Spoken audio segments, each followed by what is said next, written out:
कितने रेजोल्यूशन पे देख रहे हो ये वीडियो, 360p या 480p? अब आप कहोगे यार आजकल तो चलती 480p पे, लेकिन हम भाई पहले भी तो 480p पे देख पाते थे। 720p तो हमारे लिए सपना है, मोबाइल इंटरनेट यूजर्स की बात कर रहा हूँ। सो रीज़न आपको पता ही है, स्पीड।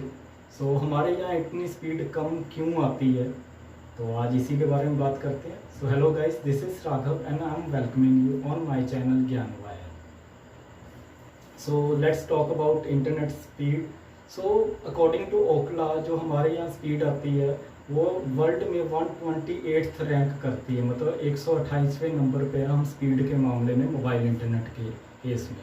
सो इतनी स्लो स्पीड इवन हमारे जो नेबर कंट्रीज़ है, जो हमसे कह लो कि छोटी कंट्रीज़ है, या कह लो कि हम थोड़े ज़्यादा डेवलप हैं उनसे, लेकिन वो भी स्पीड के मामले में हमसे ज़्यादा आगे है। सो लेकिन इंडिया में स्पीड इतनी कम आने के कुछ रीजंस है। रीज़न जानने से पहले मैं आपको बता दूं, जो एवरेज स्पीड हमें यहाँ पे मिलती है अकॉर्डिंग टू ओखला, वो मिलती है 11.58 Mbps, तो मोबाइल इंटरनेट पे 4G पे, ठीक है। लेकिन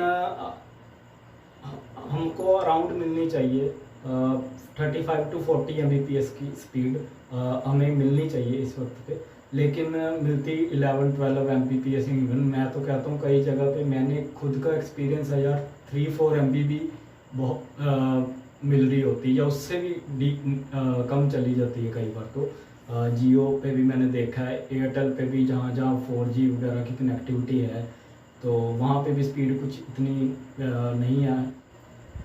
लेकिन 4G पे आपको एटलीस्ट 35 to 60 Mbps या 50 to 60 Mbps की स्पीड मिलनी चाहिए, लेकिन हमें मिलती है 35 to 40 Mbps की। तो इसके रीजंस क्या है, क्यों हमारे यहाँ स्पीड इतनी कम आती है? तो सबसे पहले जो रीजंस की बात करें तो वो है लो प्राइसिंग। हमारे यहाँ पे इंटरनेट की प्राइसिंग जो है मोबाइल इंटरनेट की काफ़ी लो है, आपको पता है। हम सस्ती सर्विस का मज़ा उठा रहे हैं, सस्ते इंटरनेट का मज़ा उठा रहे हैं, लेकिन वो मज़ा उतना ही होगा जितने हम उसके लिए पैसे दे रहे हैं, ठीक है ना।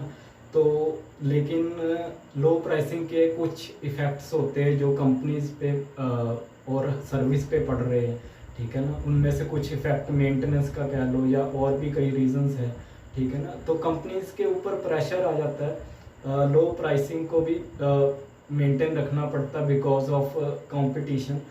लेकिन उनको लो प्राइसिंग में सब कुछ हैंडल करना थोड़ा मुश्किल हो जाता है, ठीक है, जिसके लिए डाटा स्पीड पे जाके या सर्विस पे जाके उन चीज़ों का असर पड़ता है। सो इसी से हमारा दूसरा पॉइंट भी जो निकल के आता है वो है ह्यूज डाटा स्पाइक जो हमारे यहाँ है, ठीक है।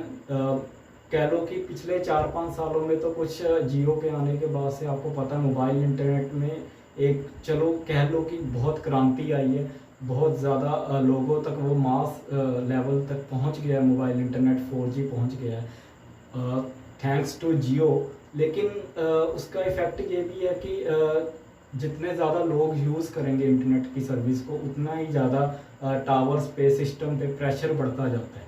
सो उनको उसी हिसाब से मेंटेन करना और हैंडल करना उस कैपेसिटी में, सो ये एक चैलेंज हो जाता है कंपनीज के लिए, क्योंकि एक सरकार की तरफ से, गवर्नमेंट की तरफ से भी एक निर्धारित रहते हैं पैरामीटर्स रहते हैं कि आप इतने ज़्यादा रेडिएशन पे काम नहीं कर सकते टावर। ऑलमोस्ट सभी टावर जो 70 to 80% पे ही काम करते हैं, 100% पे काम नहीं करते।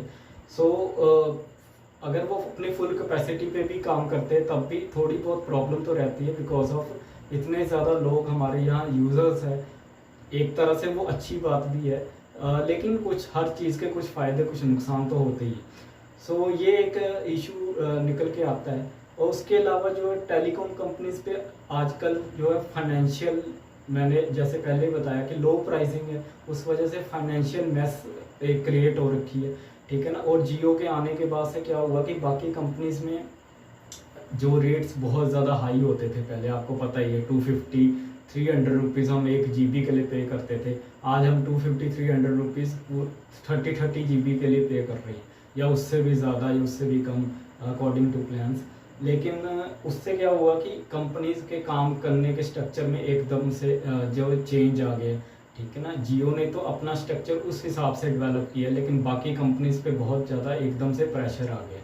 चलो आप एक तरह से कह सकते हैं कि भाई वो हमें पहले लूट रहे थे, या इसीलिए तो कहते हैं कंपटीशन अच्छा होता है, ठीक है। लेकिन क्या है कि सडन चेंज जो होता है ना वो इंडस्ट्री के लिए अच्छा भी नहीं होता है, ठीक है। कस्टमर्स के लिए हमारे लिए बहुत अच्छा है, कुछ लेवल पे जाके हमारे लिए भी वो अच्छा नहीं रहता है जब क्या है कि आपको स्पीड जैसे इशू क्रिएट हो जाता है। ऐसे ही अगर मान लो बहुत ज़्यादा प्रेशर आ जाता है, जैसे अभी आपने देखा ही है कि आइडिया वोडाफोन में मर्ज होगी और कंपनीज मर्ज हो रही है, क्यों? वो सरवाइव करने के लिए मर्ज हो रही है, ठीक है ना। अगर वो कंपनी सरवाइव करना उनका भी ज़रूरी है, क्योंकि मार्केट में कंपटीशन होना भी ज़रूरी है। कंपटीशन है तभी कंज्यूमर जो है वो विनिंग पोजीशन में है। अगर कंपटीशन नहीं होगा, मोनोपोली होगी किसी भी कंपनी की हो, मैं किसी के लिए खिलाफ नहीं बोल रहा हूँ, जियो की मोनोपोली हो या एयरटेल की मोनोपोली हो या कोई और अदर कंपनी आए, किसी भी बिजनेस में आए, सो कंपटीशन भी ज़रूरी है। उसके अलावा जो जब प्रॉफिट मार्जिन्स कम होते हैं या कंपनी की ओवरऑल इनकम कम होती है, तो उसमें इन्वेस्टमेंट करने की जो कैपेसिटी है वो भी कम हो जाती है। सो लो इन्वेस्टमेंट होगी तो वो अपने टावर्स को, अपने सेटअप को अपग्रेड नहीं कर पाएंगे, ठीक है। सिर्फ टावर्स ही नहीं होते, उसके अलावा और भी सेटअप रहता है जो हमें टेलीकॉम सर्विस हमारे फ़ोन तक आने में सहायक रहता है। सो उसके अलावा इसलिए अपग्रेडेशन टाइम के साथ होना ज़रूरी है। जो इक्विपमेंट टावर्स पे यूज़ होते हैं उनका चेंज होना, उनका अपग्रेड होना भी ज़रूरी होता है। सो इन सब के लिए चाहिए क्या? पैसा। पैसा आएगा कंज्यूमर से।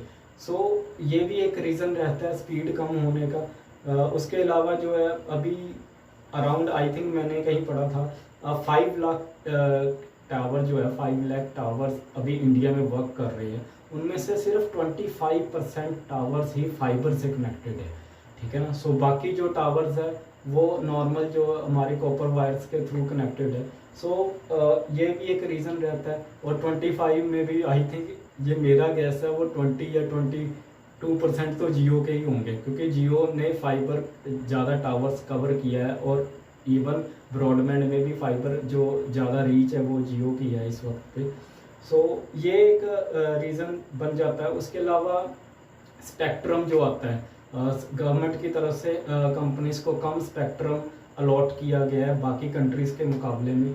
सो वो भी अभी, चलो वो तो टाइम के अकॉर्डिंग, अभी 5G का स्पेक्ट्रम गवर्नमेंट अनाउंस करेगी तो थोड़ा उम्मीद है कि ज़्यादा स्पेक्ट्रम दिया जाएगा कंपनीज को। सो वो भी एक अच्छा रहेगा अगर 5G की फिर ज़्यादा ब्रॉड, ज़्यादा मास स्केल पे उसको करने में सक्सेसफुल रहेंगी कंपनी। उसके अलावा सर्विस जो है, सर्विस जैसे मैंने बताया कि कॉस्ट ऑफ जो कम हो जाती है जब कंपनीज के पास पैसा कम आता है, तो सर्विस भी, जैसे मेंटेनेंस और अपग्रेडेशन नहीं हो पाती है, वैसे सर्विस में भी इश्यूज आते हैं। टावर्स की मेंटेनेंस, स्टाफ को हैंडल करना, और आपको पता है कि जितना ज़्यादा स्टाफ होगा सैलरीज का प्रेशर आएगा कंपनीज पे।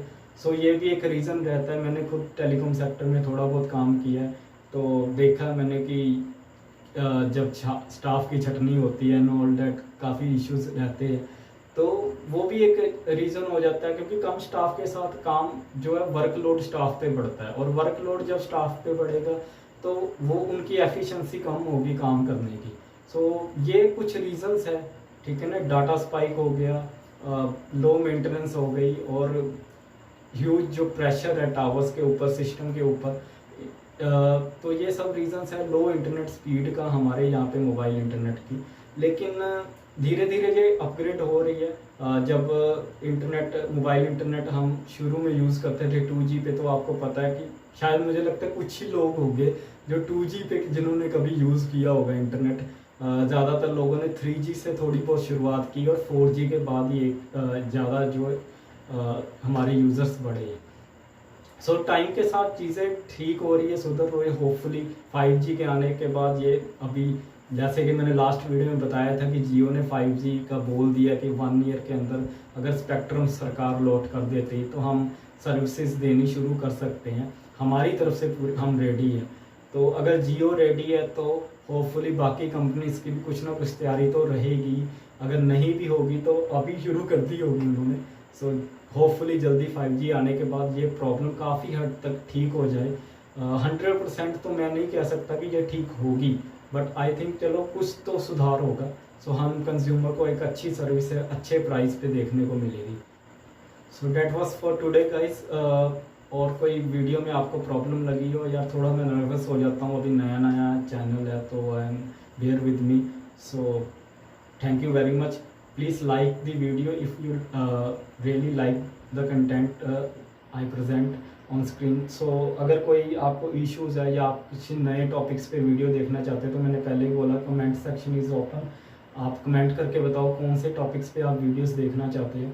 और यूट्यूब के रीति रिवाजों को निभाते रहो भाई। लाइक शेयर एंड सब्सक्राइब करो चैनल को, ताकि चैनल ग्रो हो सके और मैं आपके लिए कुछ अलग चीज़ें जो मैं करना चाहता हूँ इस चैनल पे, वो क्या है ना कि कुछ सब्सक्राइबर्स और कुछ टाइम के बाद ही हो पॉसिबल हो पाएंगी।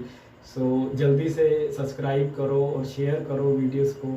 और जैसे चैनल बढ़िया पोजीशन में आता है तो आपको कुछ नया ज़रूर देखने को मिलेगा।